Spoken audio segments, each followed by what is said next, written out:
Армысыздар, құрметті қазақ елі, Ермек Албан, Алаш Алаңдар қозғалысынан. Мына енді бүгін Алматы облысына келіп отырмыз. Мына жақта Боғытыда вольфрам заводын саламыз деп Қытайлар бастаған екен. Басында белсенділерге тоқтатыпты. Содан қазір тоқтатып тұр, қазір көріп отырмыз.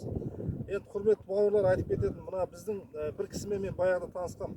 Қазақ кісі, сол Қытайдың кісісі.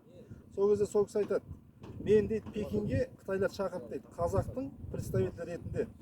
Сонда мен трибунаға шақырып сол кезде сұрақ қойды дейді: біз Қазақстаннан жерлер алып, завод, фабрика, өндірістік жасаймыз деп сол кезде сұрады дейді. Сол біздің қазақтың жерін арендаға алсақ деп.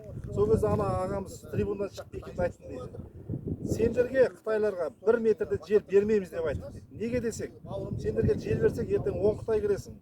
Артына 100 Қытай, 1000 Қытай, ертең миллиондап кіріп, ертең күні соңғы бізден де көп болды.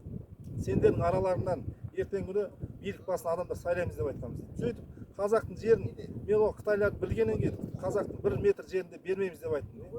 Сол сияқты құрметті бауырлар, мен жоғары жақта отырған ағаларға айтатын: сіздердің аталарыңыз осы жерді сіздерге аманатпен тастап кеткен жоқ. Бұл халықтың жері. Халықтың жерін ешкім құқығы жоқ. Қытайға да беруге, басқа жерге беруге, сатуға ешқайсыңыздың құқыңыз жоқ. Оны тек қана халық шешу керек. Завод, фабрикалар Қытайдың салынбасын. Қалай ақшаларын алдыңыздар, солай ақшаларын беріңіздер. Біз халық болып Қытайдың заводтарын салғанда біз қарсымыз. Бізге басқа инвесторлар да бар, қазақтың инвесторлар да бар. Өзіміз-ақ саламыз, өзіміз-ақ жасаймыз. Ол байлықтан біз бір тиын пайда көріп деп отқан жоқпыз. Қазір мұнай, газ, басқа салалардың бәрі Қытайға кетіп жатыр.